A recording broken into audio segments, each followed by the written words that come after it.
Welcome to another episode of Exploring Prosperity. Today we're diving into the hidden machinery of government surveillance with Nick Anthony from the Cato Institute. We discuss the Bank Secrecy Act's 55-year-old reporting thresholds that trigger millions of flags on everyday Americans, the rise of debanking, and the prospects for two bills working their way through Congress to address these issues. Nick also gives us a global update on central bank digital currencies. I hope you enjoy this episode. Nick, it's great to see you again. Thanks so much for coming back on. It's great to be here again. It's great to see you. We've talked about this, the global rise of CBDCs in the past, and I look forward to getting an update on that later. But recently I've been reading your research on the Bank Secrecy Act and debanking, and it feels like, I hope, maybe we're at the point where enough is enough. This $10,000 cash threshold that hasn't changed in 55 years may have been catching enough of the voting public that there may be some response in Congress. Is there any chance that these bills going through the House and the Senate, the Bank Privacy Reform Act in the House and the Savings Privacy Act in the Senate, might limit government surveillance? I think there is a good chance. You're absolutely right that people are taking notice now more than really ever before, and they're frustrated. They don't like the idea that they're being spied on all the time. And so they're speaking up, reaching out to their members of Congress, making their voices heard. And Congress is responding through the legislation that you mentioned, through other pieces of legislation. And we're getting to a place where the momentum is building. And that's a really nice thing to see because the Bank Secrecy Act has been going on for 55 years now. It just had its birthday last fall, and it's gone on for far too long. And so I'm definitely keeping my fingers crossed, but I will say there's still a lot of work to do. There's a lot of work to raise awareness. Well, one of the reasons that it's fun reading your work is that you surface all sorts of statistics that are quite shocking. Why don't we cover a couple of those up front so that everybody can understand what we're really talking about? Well, I don't think most people know just right out of the gate how much reporting is going on here. I mean, there were 27.5 million reports filed last year. And this is just for stuff like making a cash transaction over $10,000 or doing something out of the norm. That second part, it's called a suspicious activity report. But I think the suspicious part of that name is a little bit loaded because it sounds like, well, yeah, it's terrorists. It's human traffickers. It's the worst of the worst that must be caught in here. If it's truly suspicious, it's a good use of the word. Yes. And unfortunately, while that's what a lot of the supporters of this regime claim, when you peel back and look at the data behind it, that's not what's happening. That is not why people are being labeled suspicious to the federal government. One of the most common reasons ties us back to that $10,000 number. It's a transaction close to $10,000. So the reason for this is that if you cross the $10,000 threshold, they file a currency transaction report. Well, then Congress made it illegal to avoid that threshold by using less money. They call this structuring. You're structuring by breaking up the amounts so you avoid the threshold. So banks file reports for when you avoid it as well. However, they don't know you're avoiding it. They just have the suspicion that you're avoiding it. And that's the bulk of that 27.5 million. It's really, I think it's about 22 million reports fall just in that camp of $10,000 or near $10,000. And maybe this is a controversial statement. Maybe I'm going to get a lot of heat for this, but using a lot of money, that's not a crime. That should not have you on this government watch list. That should not be what triggers an institution to file a report to the federal government, Well, and especially when we live in a country with something like the Fourth Amendment that's supposed to protect us. many people may already be aware of the difference in the value of dollars today, but when this law went into place, the $10,000 was worth approximately what in today's dollars? So nowadays, you take $10,000 from 1970, adjust it for inflation, we're talking about close to $86,000. One of the ways I often describe this for folks, because that's tough to imagine, is that in 1970, you could buy 2 brand new Corvettes for $10,000. Nowadays, you could end up spending $10,000 on just an engine. That is a drastic change in the value of money. And what that means in practice is that more and more just run of the mill, normal economic transactions are getting caught up by this regime. It looks like it stayed the same. It looks like Congress hasn't expanded surveillance, but because of inflation changing that threshold that was never adjusted, really the surveillance has been increasing into our lives more and more each year. Well, when the government now has to manage all this data, which sounds like an incredible amount of data to manage, um, what is it that, what's the conversion rate of, you would think that with all of this data, it'd be pretty easy to find a criminal and wrap them up. And so if there are 22 million of these 10,000 or close to 10,000 transactions that are tracked down every year, you'd think that there should be a pretty high number of indictments or investigations. This show is being brought to you by our sponsor, Trueflation. Professional investors and economists and probably any casual observers know that government inflation statistics are only an approximation of what real inflation is. Not only that, but the government has a conflict of interest because high inflation can be so damaging to the economy, the deficit, and our $36 trillion in debt. Trueflation collects over 80 million pricing data points. Most are updated daily to reveal inflation with precision for asset managers, governments, companies, and the general public. Check them out at trueflation.com. So, for years, decades really, people were asking that very question. And the answer that the government gave was, we don't know. We have no idea what that is. We don't have a way to find out. Pressure has increased to such a level that we are starting to get some data, albeit very limited. But what we can see from this data is that the Internal Revenue Service, its use of Bank Secrecy Act reports really only led to 370 investigations. So they said that only 13% of their criminal investigations were tipped off by one of these reports. And remember, that's what these reports are supposed to do. It's supposed to be like a person calling to say, hey, I think someone's breaking into my neighbor's house. You would think that if somebody's going to the bank to take out $85,000 in cash, that there probably would be a higher percent of those transactions that you could figure were a little suspicious. You just don't need to take out that much money very often. And were they keeping track of these statistics and investigations back in 1971 when the law was passed? As far as I know, they were not.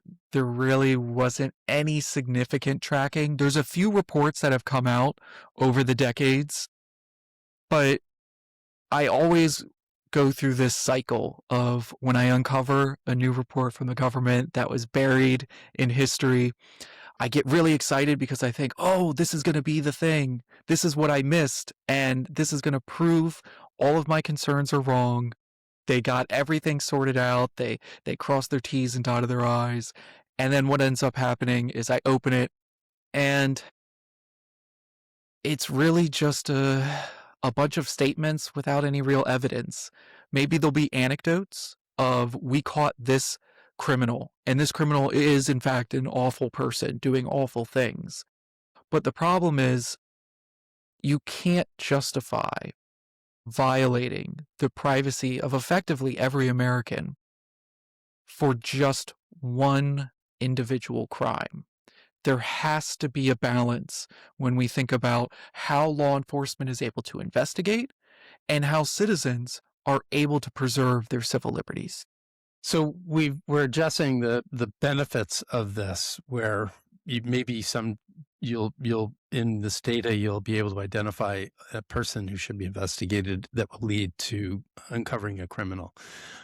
Let's do the other side of it, which is how the data can be used to harm innocent, law-abiding citizens.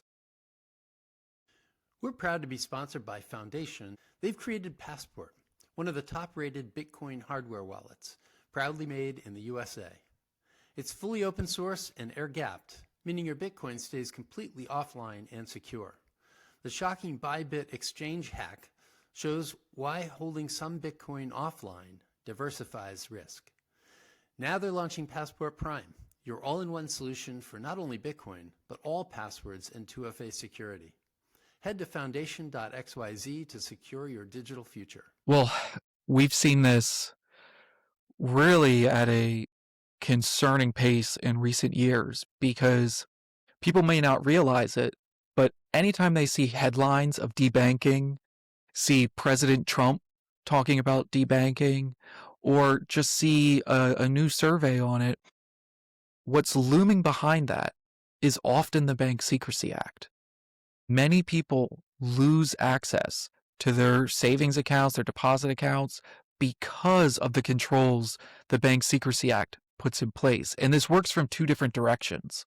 So first, if you have an account, banks are required to monitor you and to check everything you're doing in case something is out of the norm or suspicious or too much money. And you could do something fairly mundane, but it can end up tripping those concerns. And if you get too many of those suspicious activity reports, banks might know that, yeah, this is probably pretty normal stuff, but we had to report it to be safe. If you get too many, they'll actually have to drop you because they're worried that regulators are going to come in, knock on their door and say, hey, you said this person's suspicious. Why are you still serving them? Or even worse, it may actually turn out you were doing something illegal.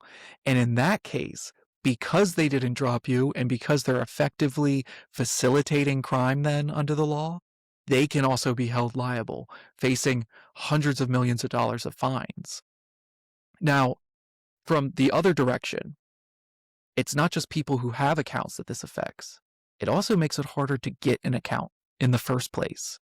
Because not only is there all those checks on your identity, they're asking for proof of residence, your ID, maybe even a photo, your job, all of these personal questions. They're also looking at how they're going to charge you. The reason that or rather one of the reasons that we don't get more benefits from banks or sometimes services cost so much is because they're doing all of these compliance checks on the background. And that means that people who are on the lower side of the income spectrum, who might just want to start an account with something like $50 or maybe even lower, it's really tough for them to find banks that will offer that service because banks at the end of the day are a business and they need to recoup their costs and make a profit. And if you're running compliance checks all night and day on an account and it's only $20, $50, it's quickly going to be looked at as an account that needs to be closed. There probably, given the amount of data that has been collected, there probably isn't it'd probably be hard to find that the government has used this data to find more that's going on, conspiracies of accounts that are working together. But in the future with AI and other things, is that an argument that people are making to keep these laws in place? And that's a really good question.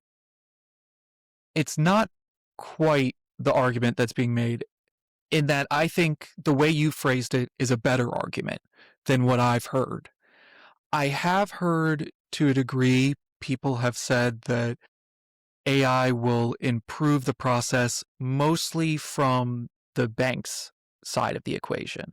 So they'll start implementing AI to better identify whether a transaction was actually suspicious, actually concerning, because there is a human element to it right now where things get automatically flagged and then a person has to review it. And I've heard stories of that they want to go at it that route and hopefully cut it down. But that would be a better argument for proponents of this system to make, is that the the holy grail is just around the corner. Yes, they haven't been able to use all this data before, but they will be soon. And I just have to say, I'm a little baffled that I haven't seen that argument come out more. I think if I had to speculate, it might be because there's just been over 5 decades of failure with this. It may also And just be the credibility of the government saying, "Oh, we got all this data. We'll finally put it to use." exactly. That's a double-edged sword for them if they say we've never been successful, but we just need to kick the can a little bit further down the road, and we'll finally This data be able to do exists it. in the cobwebs of the mainframes back in the buildings that were built in the 1940s. I think that's the only thing that would impress me more at this point. Because I've been impressed repeatedly with just how disappointed I can be in this system.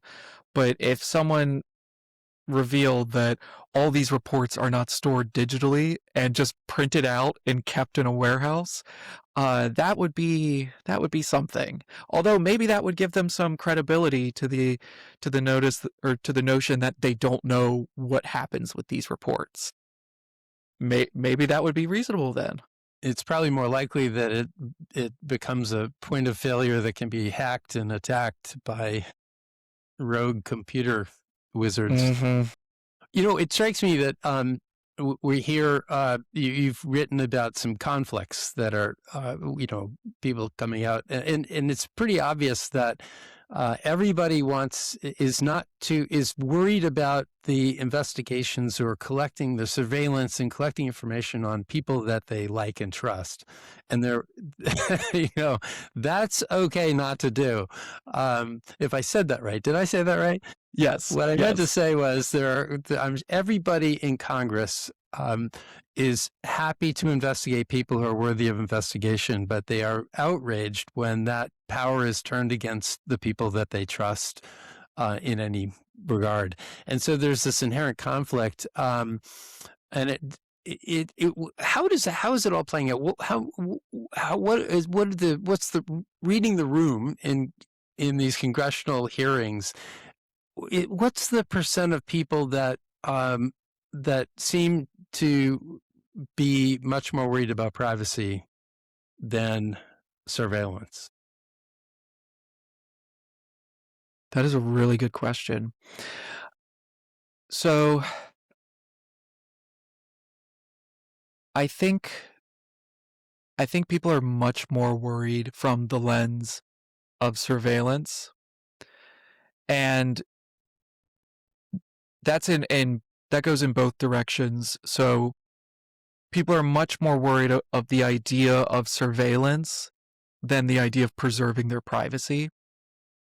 And people are also much more worried about losing surveillance from a national security concern than just the idea of invading an individual's privacy.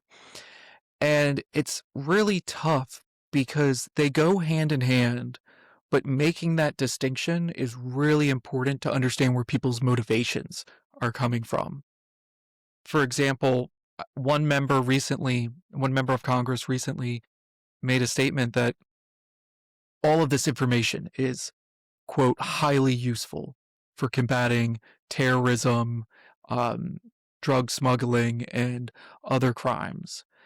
And yet at the same time, I've seen that member also argue in favor of restoring individual privacy. And so that's where you see that clash of motivations in the same person happen, of being somehow pro-surveillance for national security, but also pro-privacy for the individual. And I'll admit, it's a very tough line to walk. And I'm glad that more members of Congress, really than ever, are trying to walk that line and get us to a better place. More are coming out. It's a small number, but more are coming out. But I think the easy solution here is right back in the data. And we already have a system for that, which is the Fourth Amendment. 13% of investigations were tipped off by a report. But the other investigations, sure, they use this information. They use financial information, but it's only after an investigation has started. And that's the way it should be with a warrant. And exactly, that is the system that this country was built on. And that's the system that many people believe this country operates on. well, I feel so strongly about the preservation of the original ideals of the country being formed to protect the rights of individuals, and it's funny how many people do you think in the American public are aware of any of this, and how can we get more people to understand it? I mean, it would be one thing if everybody understood it and accepted it. It's a totally different thing if people just don't understand it. I think most people don't understand it because it's in an awful combination of factors. It's dense in the weeds policy. Most people are not reading bills. I mean, frankly, most members of Congress are not reading bills. Then it's also in the world of finance. And sure, everybody uses money in one way or another, but most people don't want to go beyond just how do I spend less and save more. And then another factor that makes this so tricky is a lot of this is confidential by law. So if a bank closes your account because they filed too many suspicious activity reports, by law, they cannot tell you that they filed a report and they can't tell you what was in the report. And so that's a long way of saying it's dense, it's complicated, and it's kept secret. And that makes it really hard to raise awareness here, Yeah, you to could get use the people word in the insidious. bubble. You could use the word Frankly, insidious. yes. And it makes it really tough. But the good news is that people are starting to take notice. It might not be what you see on the evening news every night, but people are taking notice. And one part of that is that the rise of cryptocurrencies has got people more interested in money, asking questions beyond their wallet of what is money? How does it even work? Where does it come from? And through that, people are also asking, wait, what is this whole financial privacy thing? Why is that something I should care about? And so there's a lot of momentum just in the last 10 years that has built up, and it's really moving in a good direction.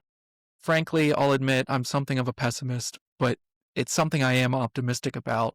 It's just going to require a lot of work for folks to get this message out there, break it down so people can understand what it means for them, and then also make sure that the conversation doesn't die out, as so many policy conversations often do.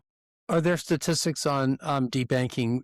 You said it's getting to be a much bigger problem. Is there a chart somewhere that shows debanking numbers that are growing, or do they keep that secret as well? That's something that's kept secret. One of my proposals that I recommended in a recent report on debanking is that we need to remove the confidentiality that's there, not just to give consumers peace of mind so they could know what they did wrong, why their account is being closed, but also so policymakers can get better insights into what's happening here, better data on what's happening. Because there are cases that make it into the news. There are people who speak up on social media to share their experience, but these are really scattered cases, and it's hard to make sense of what exactly is happening here. Do either of the bills address the concept of releasing data like this large, the high level data, so that Congress and people can see how intrusive surveillance is becoming, so that there's a braking system in place, so that if it gets too big, Congress can step in and scale it back? It's funny that you ask that because the bills don't include it, but there is a reason. The reason is Congress made that law 6 years ago now. They put it into law 6 years ago that FinCEN must report this data and provide it to Congress to explain exactly what's going on. Things like convictions, investigations, other turnover rates, to get an insight on what's happening here. However, for 6 years, FinCEN has kicked the can down the road and said, we don't have the report ready. We can't give it to you. We can't tell you what's going on. We don't know what's going on. And I just want to stress that again. They are required by law to provide this information now. Well, that's just And an they're still not doing it. astonishing stat that hasn't made the news that I've ever noticed. It's amazing. I don't know why. Why wouldn't?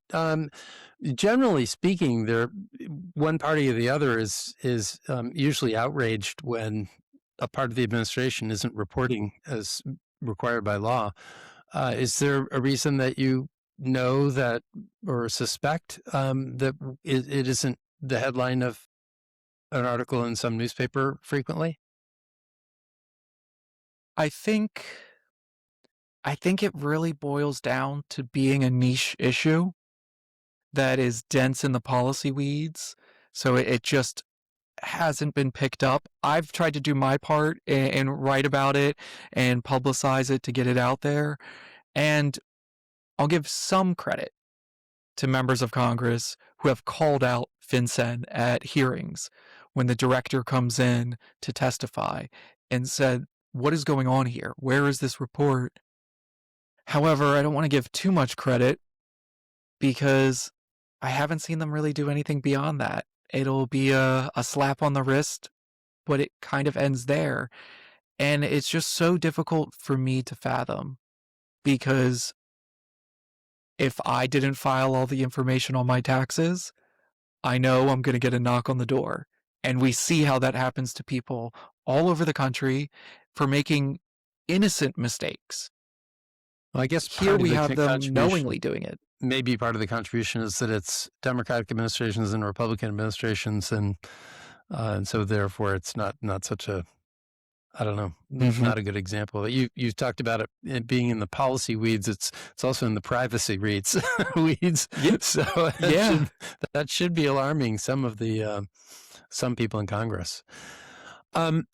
Let's move to CBDCs. Since you are the author and originator of the CBDC tracker, what's the latest update? And then in particular Europe, which would be a significant departure because most of the CBDCs that have been launched have been with small countries. But how's everything progressing? So let me start with the overall, and that's right now in the Human Rights Foundation CBDC tracker, there are over 149 jurisdictions at either launch, pilot, or research status. So that's 149 jurisdictions made up of countries, currency unions, territories, autonomous regions that are making progress on central bank digital currency development in one form or another. Now, there is some good news to pull from this, though, and that's countries are increasingly saying no. So the latest is Norway saying they have no interest in issuing a CBDC. They'll continue to research the space, but they see no reason to, because as we've talked about before, this may be a surprise to some, but digital money exists and there are digital rails to use your money. Kenya has done the same. Colombia has done the same. Canada and the United States, Australia have all taken stances that they're not going to issue a central bank digital currency. Now, At the same time, some are ramping up aggressively. Before coming back to Europe, in China, some of the biggest news recently was that there will now be interest payments on the digital yuan, their CBDC. And so that means it's going to be even more of a direct competitor with bank accounts. Many central banks, in fact, I think it's actually safe to say every central bank has taken the stance that if they launch a CBDC, there will not be interest payments. They will not do that to try to stop the CBDC from undermining the financial system. Basically, the idea of making it worse so people don't use it too much.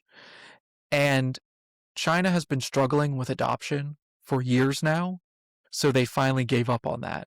And I think that's a big red flag for other countries as well. I saw that they're almost at $1 trillion, 7 trillion RMB, which surprised me because that actually I would think that's pretty sizable. But you said that it hasn't been very successful, and is that because they're pushing this money into the economy rather than people pulling? That's one reason. That's how they got most people to open accounts in the beginning, is they gave away, I think it was millions of dollars. This was back in like 2020, 2021.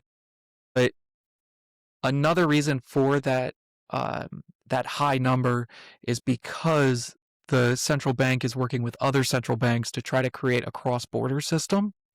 So that's money moving between the central banks partly.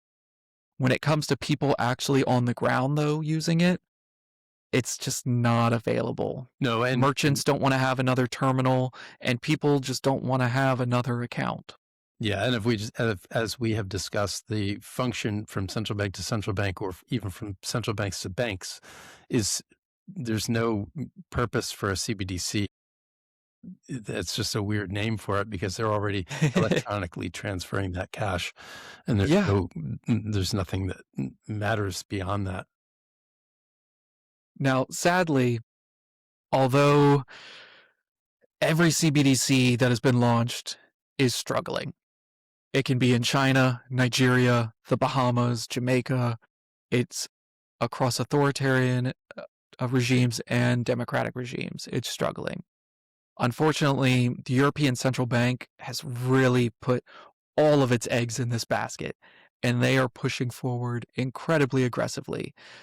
Just this morning, European Central Bank Christine Lagarde said, quote, "It is vital to rapidly adopt the digital euro," when she was speaking at a press conference.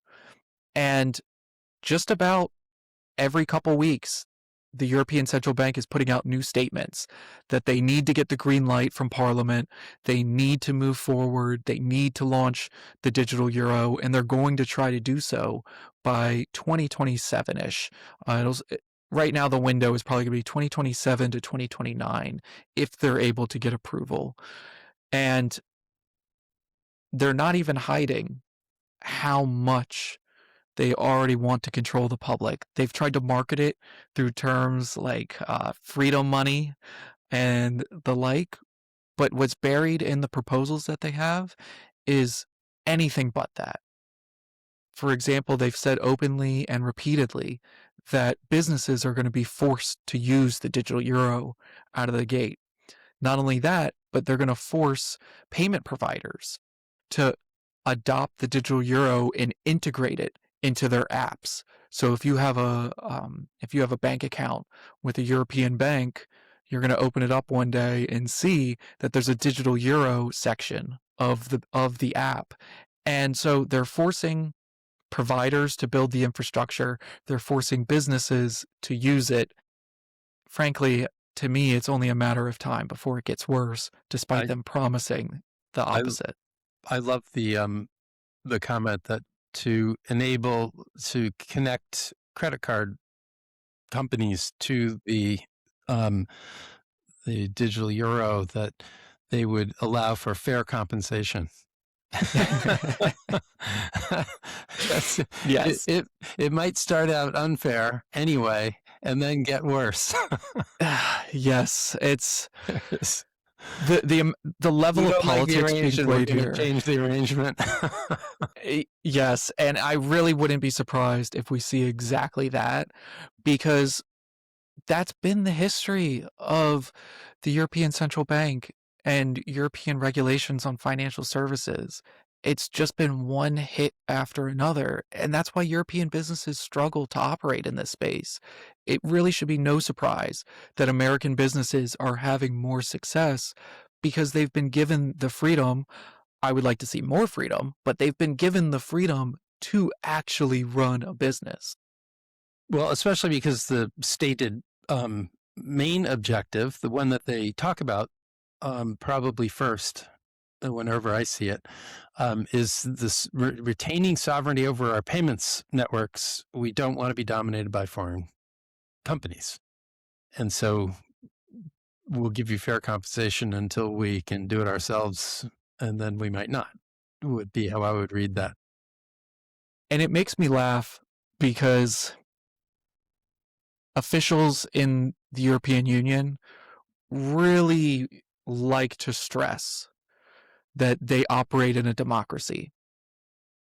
However, when I hear that statement, I can't help but see a very undemocratic undertone to it, because they refuse in almost every instance to acknowledge that European citizens are benefited by having access to American companies. People in Europe are benefiting by being able to use things like Visa and MasterCard. It's improving their lives. And I think it's safe to say many of them enjoy these services. And so to say that this is wrong, our citizens shouldn't be doing this, shouldn't be using these, they should instead use what we give them, just, I can't help but feel that feels very undemocratic. And Well, it's very much a shame. it seems that if you're promoting undemocratic ideas, you might as well cloak it in democracy. Yes, it's a game of politics, unfortunately. No, in the last couple of years, have there been new countries that have launched CBDCs that have also been met with low adoption, as was the case when we spoke last time? Yeah, yeah. So I'm trying to think of who the newest to be added to the board. Uh, right now, Russia, Kazakhstan, um, Iran have all started making CBDCs available to the public in one form or another, and it's really been the same thing. The same story over and over is that people don't need these. I mean, don't get me wrong, digital penetration and accessibility is not even across every country. There are many countries where it is hard to use digital payments, but at the same time, people have figured out how to make systems work. They might not have access to PayPal, or they might not have access to Visa, or they might not have access to something else, but they've adapted and figured out how to make systems work for them. And so for these CBDCs to come in and just overstep all of that, it's really kind of overstepping the individual as well and missing how this economy works or these economies work. And so, regardless of the jurisdiction, we really see the same thing over and over in that consumers don't really use it. Sometimes the government will do handouts, like we saw in China, the Bahamas, and Jamaica. And sometimes they'll try to do incentive programs. But ultimately, when those don't work, the governments tend to turn to force. Russia recently announced that it will force banks to start using the digital ruble, its CBDC. The Bahamas announced that it will force banks to use the sand dollar, its CBDC. And we've seen this kind of trend where they didn't pay attention to what people want and offered something that they didn't need. Nobody used it, so they tried to sweeten the deal. But once that didn't work, then governments just turned to force, because ultimately, at the end of the day, what every government has in common is a monopoly on force and a monopoly on violence. And unfortunately, that seems to be where things are trending. And that's true for both Western and Eastern Europe, for Asia, for Africa, the Caribbean, South America, and the like. And that's why, regardless of where you are on this map, it's a concerning development. So in these countries that are resorting to mandates, where does the penetration, where has it risen from and to in the biggest case? I think Because it's still probably that small. And the reason I'm going there is that the fractional reserve banking system is kind of dependent on deposits remaining in the banking system. And where banks begin to falter, people will be quick to move their money into digital currencies because it's a direct liability of the central bank. There's no middleman that I have to worry about. And so that's what the EU has been careful, or the ECB has even laid out. They have to put limits on how many digital euros any one person can own because they can't allow runs on the bank. And so there's this inverse relationship between adoption and risk to the banking sector. And I'm kind of wondering when we might see an example of a problem materialize. I guess at its logical conclusion, banks would all be nationalized. Yeah, sadly, I think where we'll see that is China, because although it's struggled to get the adoption that it wants, it probably has the largest adoption out of all the countries that are out there. The only ones that follow that are probably probably the CBDCs in Jamaica and the Bahamas, where they've gotten up to, I think in Jamaica, it's around like $257 million. And so which must be it tiny. hasn't. That must be tiny out of the total. Yeah. Yes, that is. I mean, that's a big number for me personally, but for an entire economy, that is very small, even for an island economy. And so I think, and your question's a really good one. I think we'll probably see it happen in China first. And I say that because even though it's small in the grand scheme of things, it's the biggest of the CBDC launch jurisdictions, and also they just announced the addition of interest payments as well. So there's an even larger incentive to have that sort of that bank run mentality.